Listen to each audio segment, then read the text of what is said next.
Bonjour et bienvenue en tête-à-tête sur France 24. Notre invité cette semaine est Joshua Zarka, c'est l'ambassadeur d'Israël en France. Bonjour monsieur l'ambassadeur. Bonjour. Est-ce qu'Israël est prêt à la guerre contre l'Iran? Vous savez, malheureusement, l'Iran, ça fait de longues années que l'Iran essaie de nous exterminer, mène une guerre contre Israël, directe ou indirecte. Et donc, malheureusement, oui, nous sommes prêts à la guerre depuis longtemps avec une guerre avec l'Iran.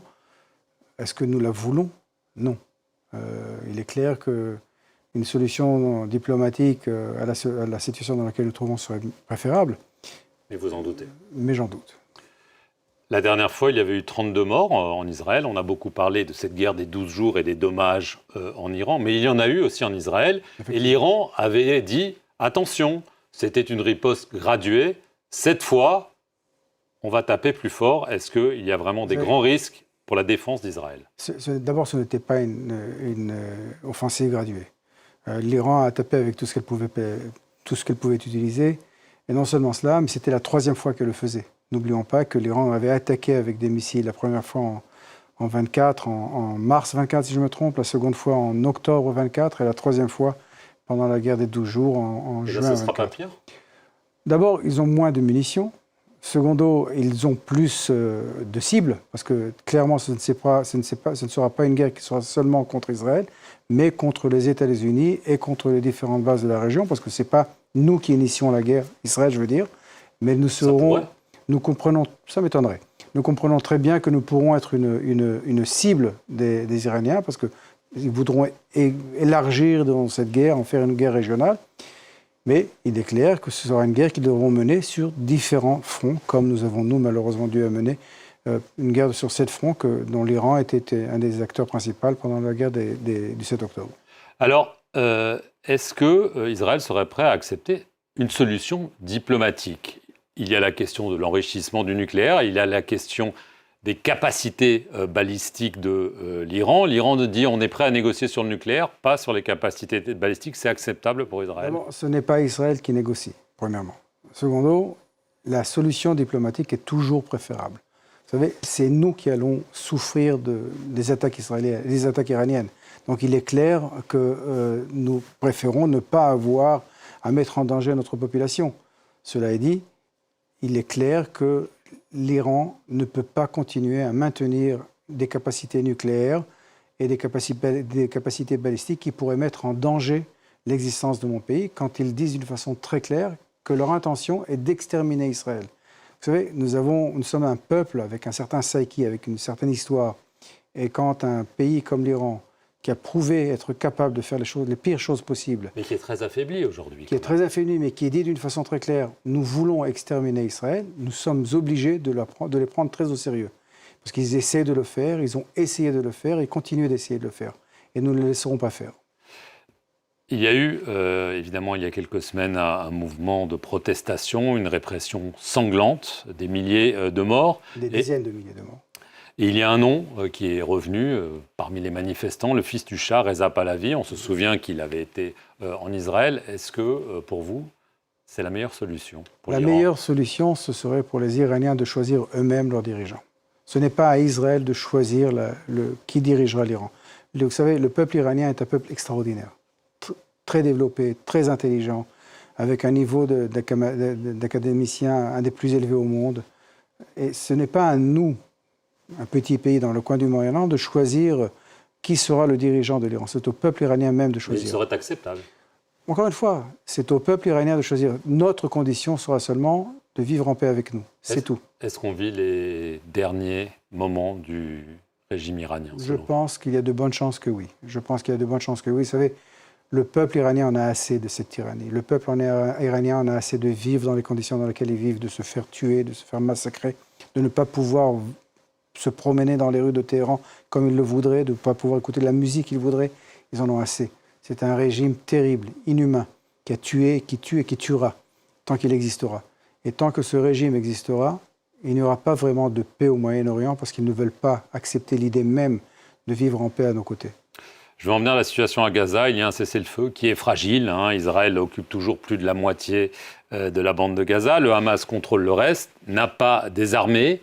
Il y a un comité d'experts palestiniens qui est censé bientôt gérer le quotidien, mais les choses semblent bloquées. Est-ce que vous craignez que la situation se dégrade à nouveau à Gaza parce que le statu quo n'est pas viable? Se dégrader, ce serait difficile parce que le Hamas, qui effectivement est encore sur place, n'est pas capable de menacer la sécurité d'Israël. Mais il l'a fait dans le passé. Il l'a fait dans le passé. Mais nous avons quand même détruit toutes ses capacités militaires. Maintenant, ils ont quelques armes à poing et ils ont réussi à remplir leur ligne par de jeunes volontaires qui payent $50 par mois.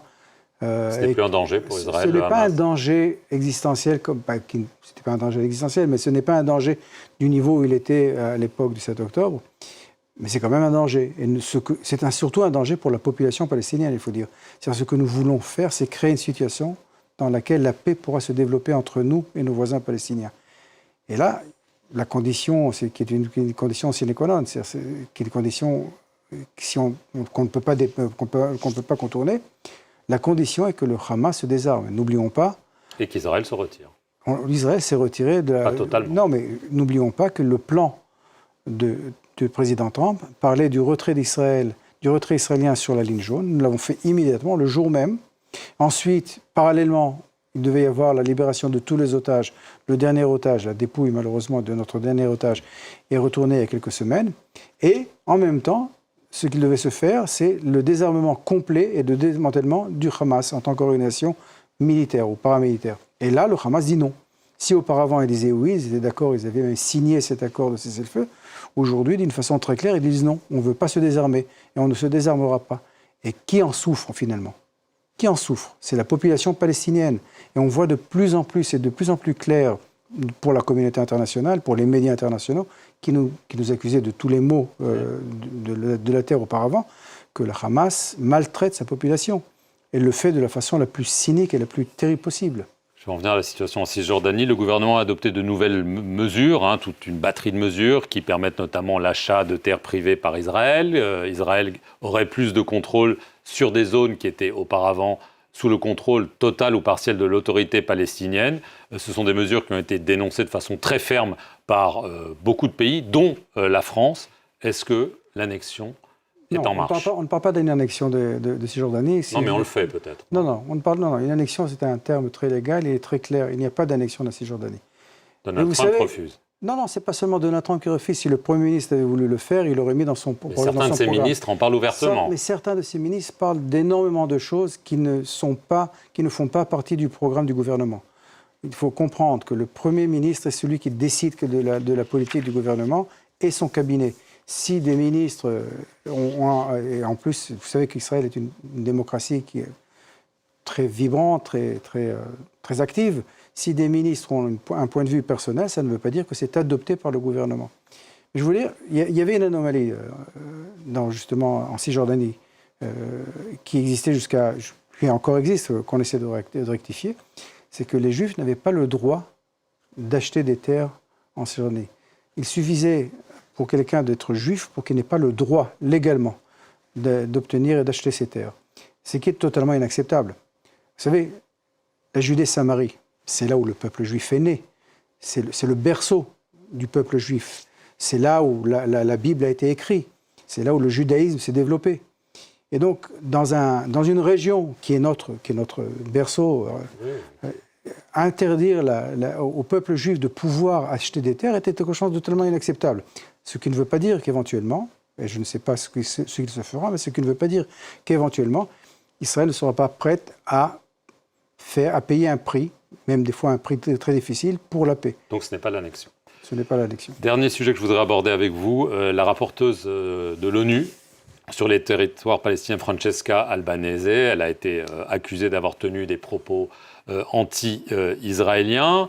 La France, parmi d'autres pays européens, avait demandé sa démission. Alors pour ça, évidemment, il faut que les conseils des droits de l'homme de l'ONU prennent une décision en ce sens. Or, il y a eu une réunion du Conseil des droits de l'homme de l'ONU lors de laquelle la représentante de la France a dénoncé des déclarations répétées extrêmement problématiques de la part de Francesca Albanese, mais elle n'a pas demandé sa démission. Quelle est votre réaction à ce qui semble être un recul de la France? C'est un volte-face surprenant. Vous savez, surprenant, décevant, vous voulez dire. C'est surprenant et c'est à étudier. Ça doit être étudié. Oui, c'est décevant, mais il faut voir exactement ce qui va être fait et quelles étaient les raisons. On ne m'a pas contacté pour me dire qu'il y avait un changement de politique et notre ambassadeur à Genève non plus n'a pas été contacté par les autorités françaises, par son homologue français, pour expliquer quelle est la raison pour cette décision.